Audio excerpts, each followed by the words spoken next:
I wanted to do a little video about one of the most popular questions I guess asked as an art journaling artist, and that is, how do you art journal?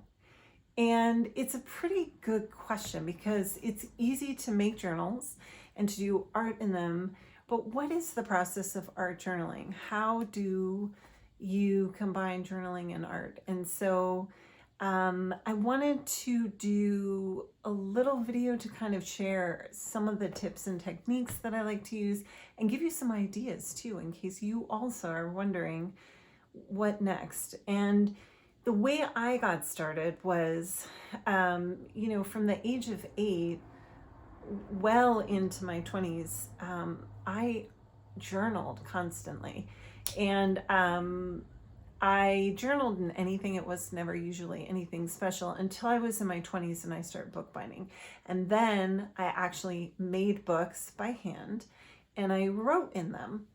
And I did that through the birth of my first 2 kids. I made each child like a memory journal of the first year of their life, like my pregnancy in the first year, because there's just so many milestones and it's kind of fun to see them come to life, these little ones.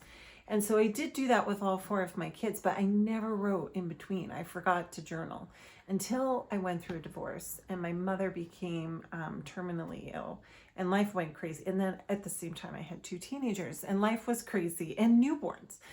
All of a sudden, life was like crazy. And I started feeling like, okay, I need something to kind of get through this difficult period.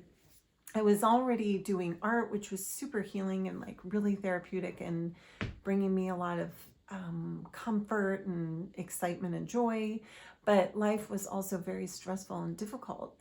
And so I decided I need to start journaling again. So I went to like Barnes and Noble and I looked at the journal section, but like nothing was jumping out to me. And then I had this epiphany like, hey, you used to make journals to write in.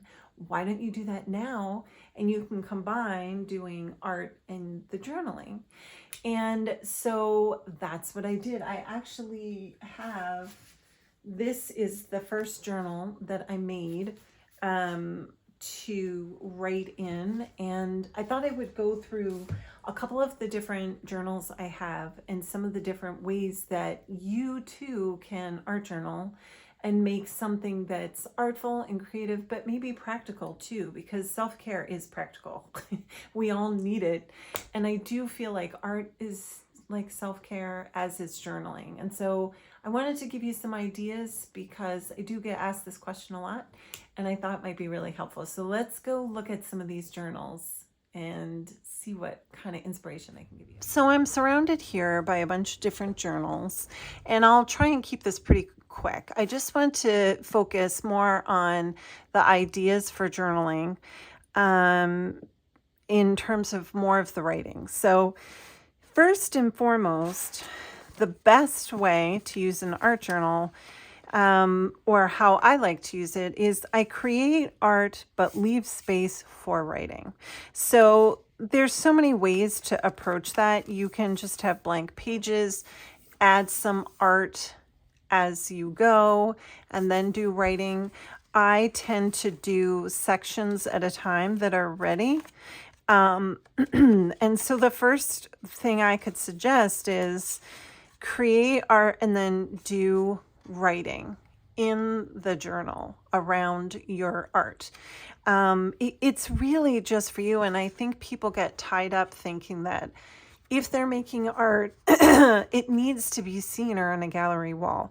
Art is like washing your face at night or, exercise. To me, art is like, it's super therapeutic. So you can just do it for yourself. No one has to see it. You don't have to post it on social media. It can just be for yourself, and you can use any kind of images that inspire you. So, stickers, I've shown this in other videos, but like if you like to collect stickers, you can make a beautiful book and put stickers on the pages and right there. It's all about inspiring you to have a practice where you're writing for yourself, you're writing for your soul, and it's literally conversations for your soul. That's how I look at my journals. They're my best friends. It's my safe space, and I'm just writing. And it could be about nothing. It doesn't have to be important, or it could be about something really difficult. But I'm called to the pages because there's some sort of art or creativity that I'm using to inspire me to come write in these journals. So, writing for yourself is number one. Another easy concept is creating a journal.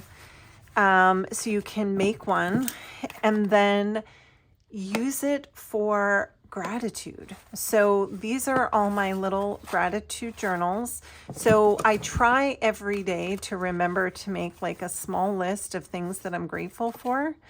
And, if you get into the practice of doing this in the morning before you get out of bed or at night before you go to sleep, studies show it's actually super, super helpful for you. So, gratitude is an easy way to, you can make a beautiful book. And then you can list things that you're grateful for. You could list goals that you want to make and how you're accomplishing those goals. I mean, there's so many ways to use a journal to track gratitude or practice towards a goal. So I like that as number two. It's another great way to journal in your art.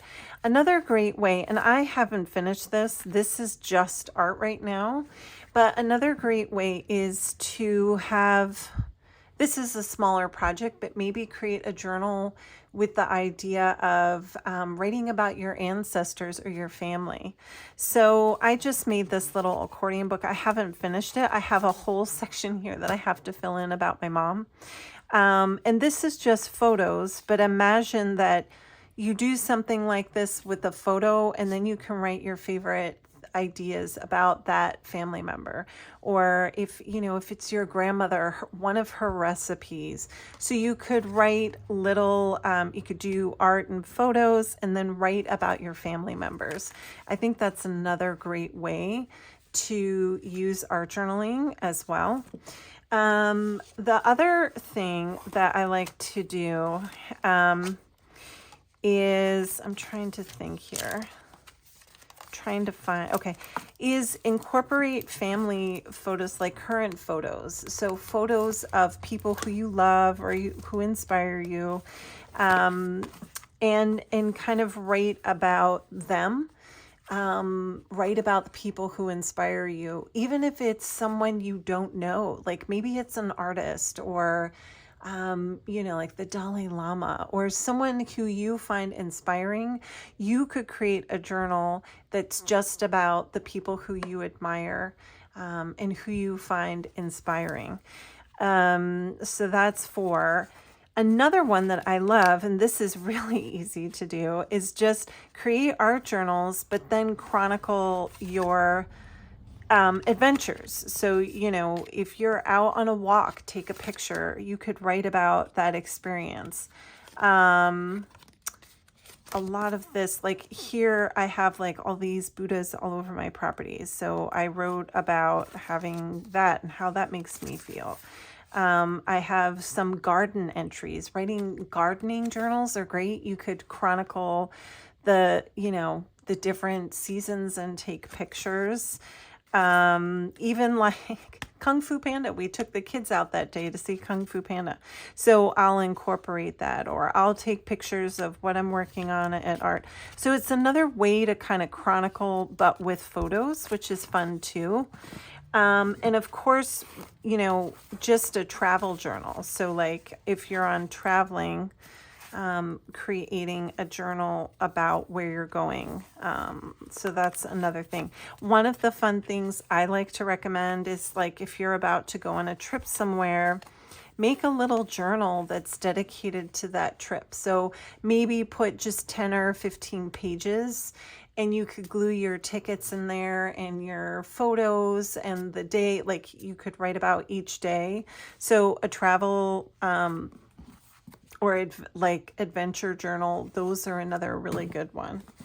And then the other thing I wanted to say, I'll try and find an example, but sometimes people still want to share their art, even if there's writing, but they don't want people to see it. I don't care because I don't write about anything really interesting or telling. But one way to do that is write kind of more in a sgraffito style, like write really messy, just to get it out, like the catharsis of writing it out, but having it maybe writing on top of each other or having it covered.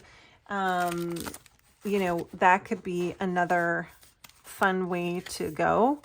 I'm trying to see if I've done that recently. I don't have too many examples, but anyway, kind of obscuring your writing, but writing. And also you can write and then cover it up with stuff. So the writing's in there, you've gotten it out, which is like the main point. I so seldom go back and read these, at least not right now. I might, you know, when I get older, or my kids are welcome to go back, but it could just be therapeutic to just write on the pages and then cover them up. That's another great idea. And then lastly, another one that's fun is like creating a holiday journal or a celebration, like a birthday journal. And so, you know, like for a child even, you know, you could write about their first birthday, you could do some art, do some photos, and then do a lot of writing about that event. So picking a theme, like I said earlier, like a kitchen journal, a holiday journal. So I've made a Christmas one here. So it can be kind of a way of keeping time. Like you can add some stuff, some scraps of paper, things about those events, but then you can write about them if it's something that happens annually. So these are just some ideas I thought would be fun to share and inspire you in case you're wondering, what do I write about? One last one that I think is really great to do, and I don't think I have one just like that, but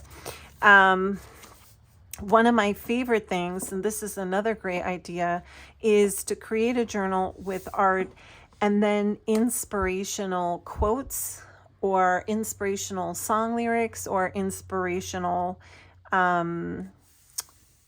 poems. You know, you can add that, you can have the art. If you don't know what to write, then you could do all song lyrics. You could do a poem, you could do a quote. And I often have like a lot of quotes in my journals. So you could dedicate a journal to those kinds of things, which will still be very therapeutic and inspiring for you as well. So I hope I give you some ideas, and stay tuned for more.